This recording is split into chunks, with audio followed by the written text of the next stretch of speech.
نحمده ونصلي على رسوله الكريم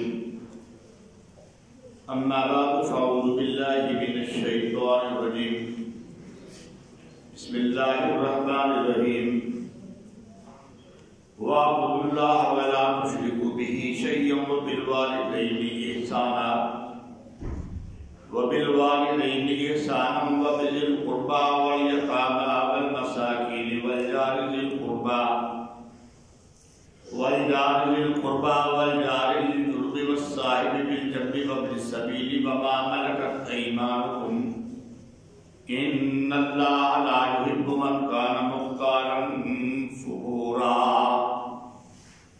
سبحان ربك رب العزة عما يصفون وسلام على المرسلين والحمد لله رب العالمين۔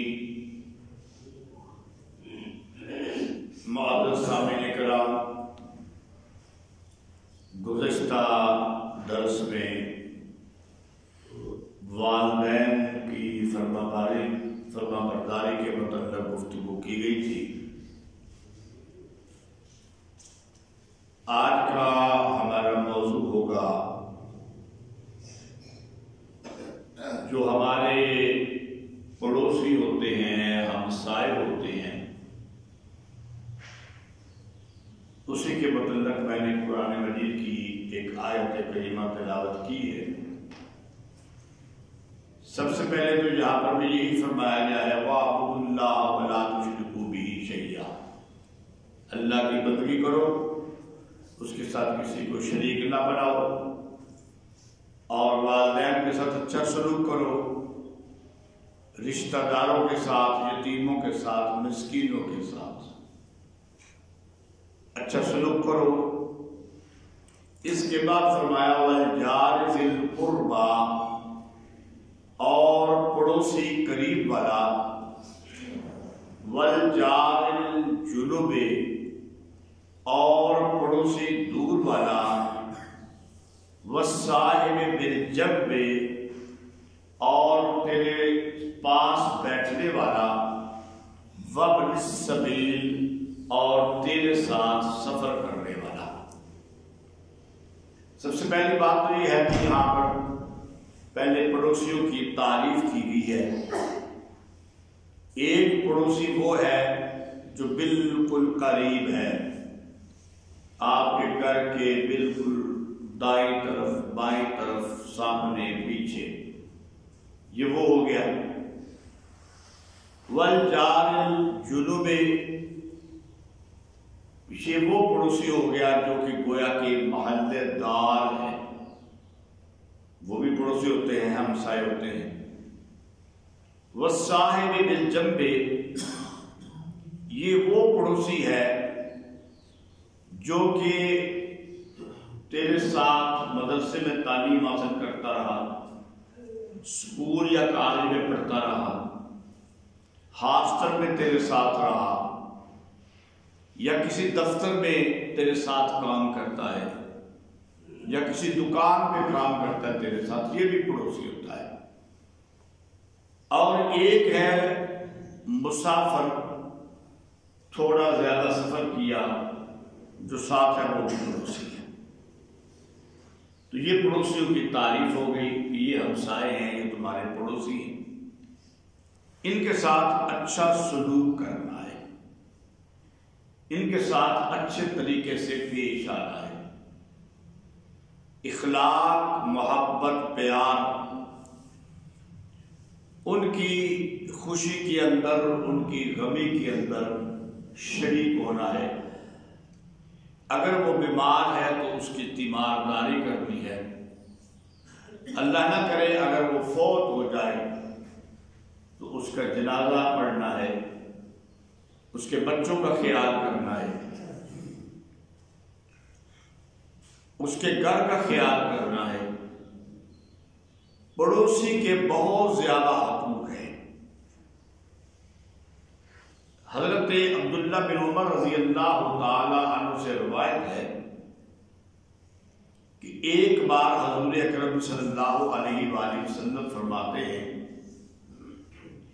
کہ جبریل علیہ السلام آئے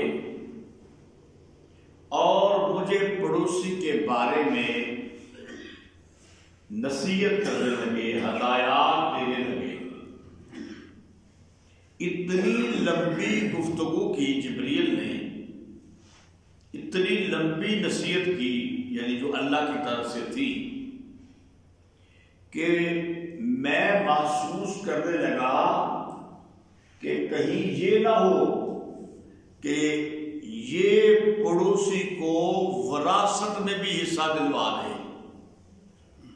جیسا ایک بندہ فوت ہوتا ہے نا تو اولاد کا وراثت میں حصہ ہوتا ہے، یعنی اتنا زیادہ پڑوسی کا حق بیان کیا، اتنا کہ مجھے خیال ہونے لگا کہ کہیں یہ نہ کہے کہ پڑوسی کا وراثت کے اندر بھی حق ہے،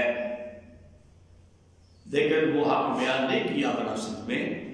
لیکن یہ تو محسوس ہو گیا نا اس حدیث سے، یہ تو پتہ چل گیا نا کہ پھر پڑوسی کے حقوق بہت زیادہ ہیں، اس کے ساتھ بہت اچھا اخلاق ہونا چاہیے بندے کا، بہت پیار ہونا چاہیے۔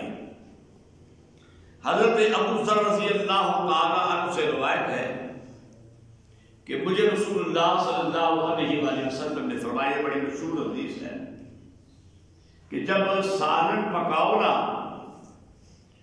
تو اس میں پانی ذرا زیادہ ڈال دیا کرو، اور پھر خیال کیا کرو تمہارے محلے میں، تمہارے ارد گرد، تمہارے پڑوسیوں میں اگر کسی کے گھر میں سالن نہیں پکا تو وہاں پر پہنچا دو، وہ بھی کھا لیں، وہ بھوکے نہ رہیں۔ اس سے بھی آپ اندازہ کریں کہ گھر کے کھانے کے اندر بھی ان کو شریک کرو، ان کا خیال کرو۔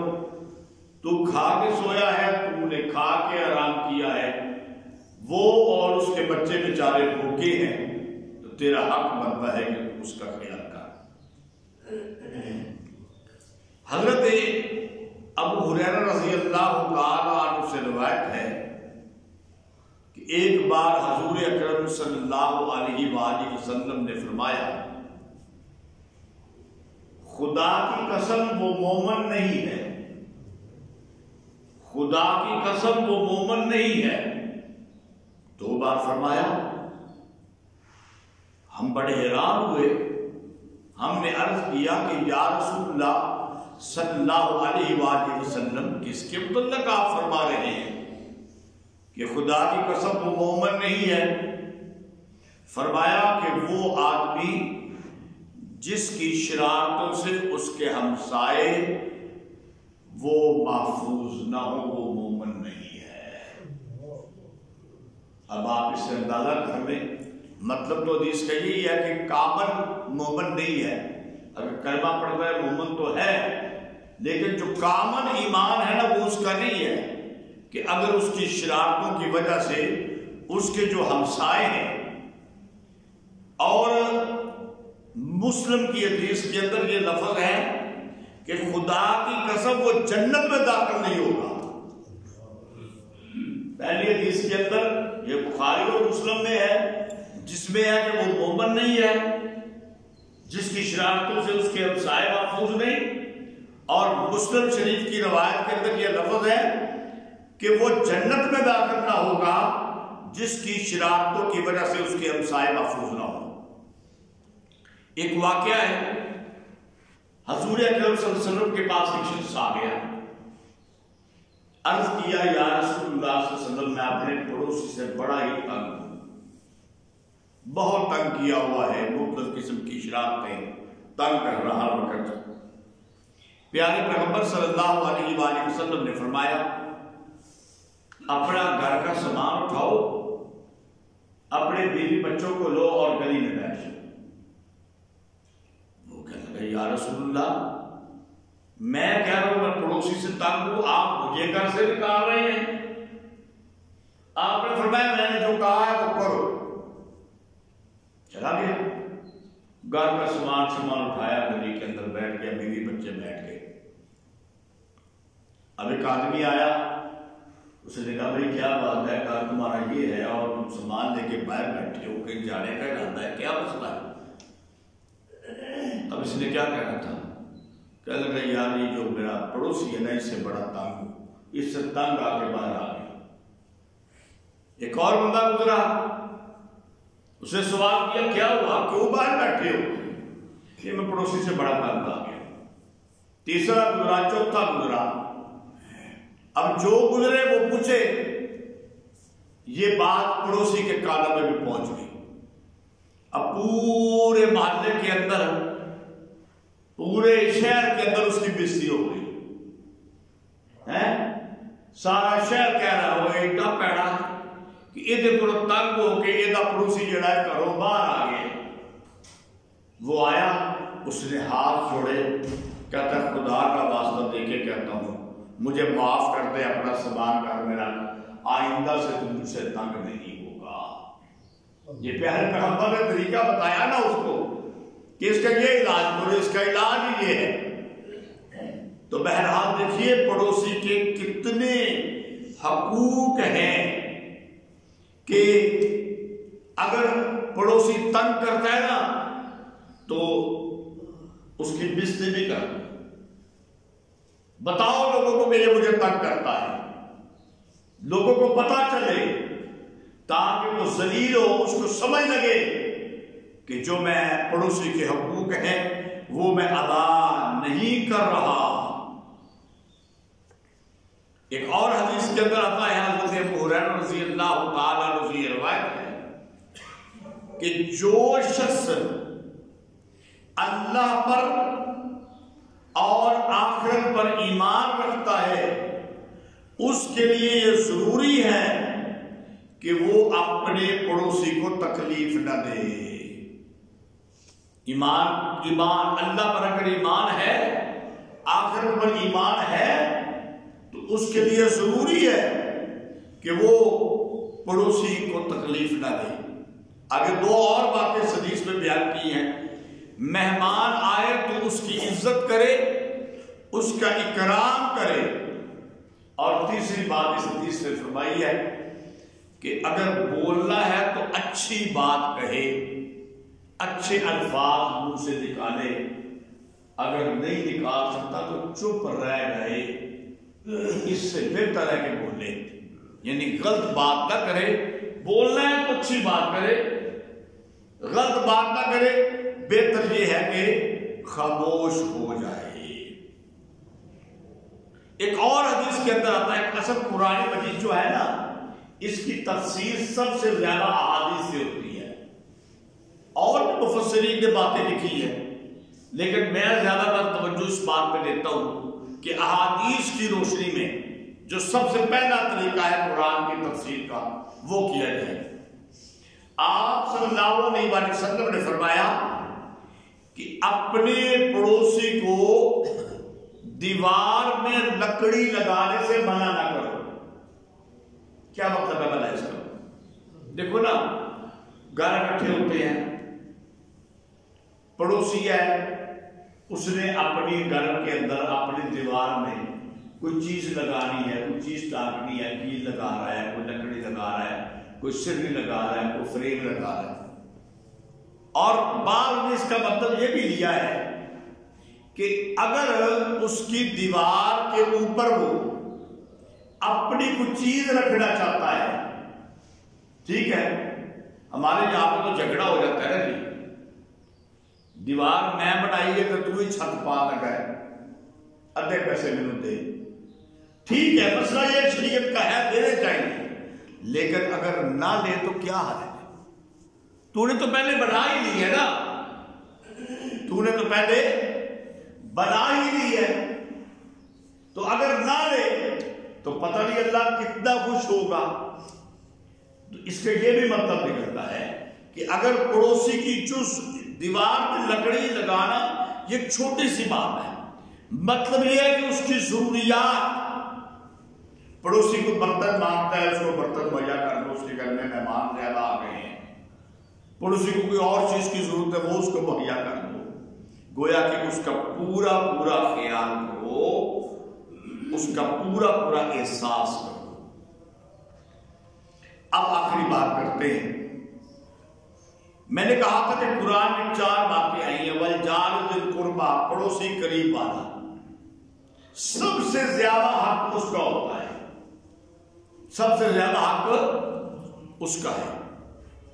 پھر محلے کے اندر تھوڑا سا دور جو رہتا ہے، جو تھوڑے عرصے کے لیے اسکول، کالج میں، ہاسٹل میں، دفتر میں تھوڑے عرصے کے لیے، وہ تو تھوڑے عرصے کے لیے ہے نا، اور مسافر وہ اس سے بھی کم عرصے کے لیے ہے.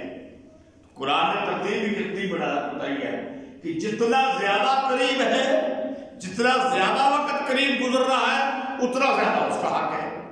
جو بالکل قریب ہے، دیکھو ایک بار حضرت عائشہ صدیقہ رضی اللہ تعالیٰ عنہ نے سوال کیا کہ یا رسول اللہ صلی اللہ علیہ وسلم، میں نے اگر ہدیہ بھیجنا ہو پڑوسی کو کس کو بھیجوں؟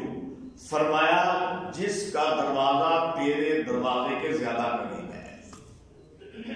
تو سب سے جو زیادہ قریب ہے اس کا سب سے زیادہ حق ہے. اس کے بعد محلے والا، وہ تو محلے میں رہتا ہے، اس کا حق ہے. پھر اس کے بعد جس طرح میں نے کہا کولیگ جس کو کہتے ہیں ہم اپنی زبان میں، دفتر میں، دکان میں کام کرنے والا، جن کو کام کرتا ہے رات کو تو وہ گھر چلا جاتا ہے، یا ہاسٹل میں رہتا ہے 7 2 سال 4 سال کے بعد وہ اپنے شہر میں یا اپنے شہر میں، اس کا اس سے بھی کم تعلق ہے. اور آخر کے اوپر کیا ہے؟ مسافر ہے، زیادہ سے زیادہ گجرا والا سے کراچی تک کا سفر ہو جائے گا، لمبا سے لمبا یہی ہے، کوئٹے تک کا ہو جائے گا، ٹھیک ہے، اس کا بھی خیال رکھنا ہے. تو بہرحال معزز سامعین کرام، پڑوسی کے بہت زیادہ حقوق ہیں، اور بھی بہت ساری احادیث ہیں.